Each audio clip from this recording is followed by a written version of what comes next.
Julius Yego, the Kenyan-born javelin thrower, has a unique nickname on the track circuit, Mr. YouTube Man.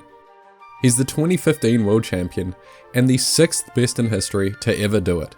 And like the name implies, he learned how to throw from goddamn YouTube videos.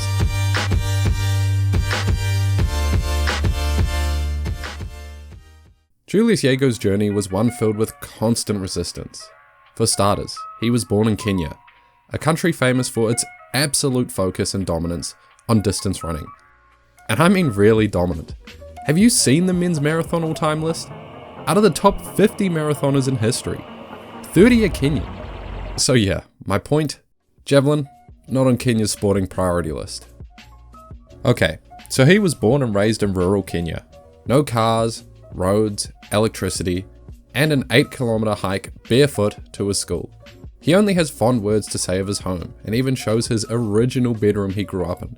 He accredits his initial introduction to the sport to throwing sticks with the other kids in his area, hoarding hundreds of thin sticks to sharpen, dry, and later throw them, having fun and getting competitive. So when it came for the first time he used an actual metallic javelin at school sports, he threw 47 meters, which as a young lad is already extremely impressive. And the next year, bettered that to 56 meters. These are honestly remarkable distances for a youth athlete, and it becomes only more impressive when his only formal training was throwing sticks in his village for fun.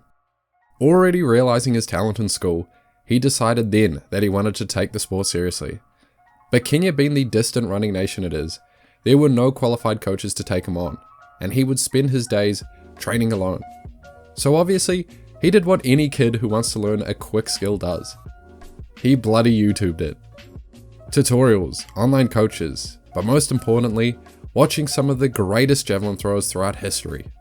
Železny, Parviainen, Makarov, imitating what they do in competition and copying what little training footage they have available freely online.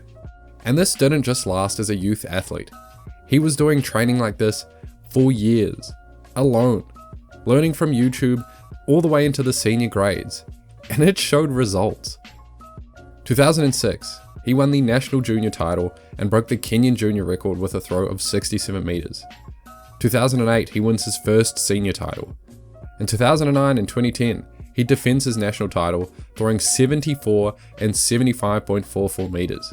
These are elite level numbers now, and they qualify him for the Commonwealth Games, where he throws, alright, 69.60 meters, finishing 7th. But to this point in his journey, he is still 21, still has no coach, and still learning on his own, using YouTube. Come 2011, he'd win his 4th straight Kenyan title, qualifying him for the 2011 All-Africa Games.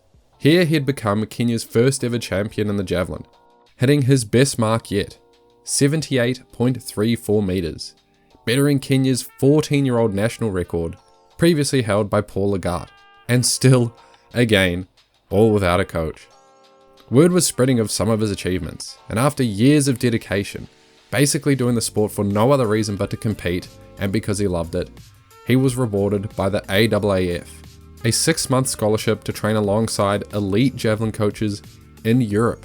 A honest-to-God dream come true for him, getting to train with some of his idols. And the big aim of all of this was to prepare him for the 2012 London Olympics. This camp was in Sweden and Finland, and as a Kenyan you could expect he was not prepared for this type of weather. He turned up to negative 30-degree temperatures, and one of the coaches had to fit him with all his spare winter gear. Besides that though, the camp went beyond exceptional.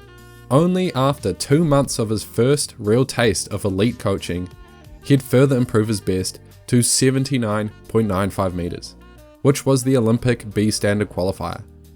Another 2 months later, he'd throw 81.12 meters at a meet in Finland. Here especially is where he would impress a Finnish coach who would take him on for the rest of his career. And basically from here on, the distances would just roll in.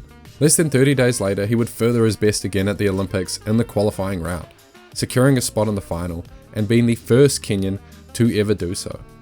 But in the final, he wouldn't quite get it done. In 2013, he'd go to the World Championships and become the first Kenyan to ever qualify in a final for a field event. That's ridiculous. He'd also barely miss a podium spot, but he threw a massive 3 meter personal best of 85.40 meters. 2014, he'd take the gold at the Commonwealth Games, beating the Olympic champ from the 2012 Olympics, throwing 83.87 meters. 2015, and countless personal bests, and he'd make his way into the history books with this absolutely massive throw.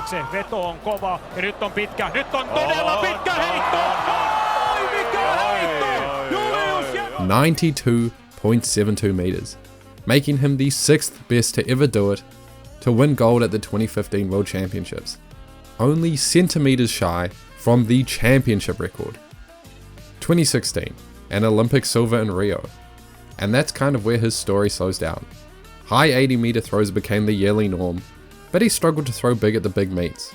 Although last year in 2022, aged 33, he did throw 85 meters to take bronze at the Commonwealth Games. An unreal story of love for a sport and incredible dedication. A young boy from a rural village in Kenya, the distance running capital of the world, who found his start throwing sticks with his mates and coaching himself for years to an elite level using only YouTube videos. A world champ, Commonwealth champ, Olympic silver medalist. He made it. He's no longer training alone, without a coach, learning from old videos. I hope we can see Mr. YouTube again at the 2024 Paris Olympics. Easy and it's fun. I like being with them.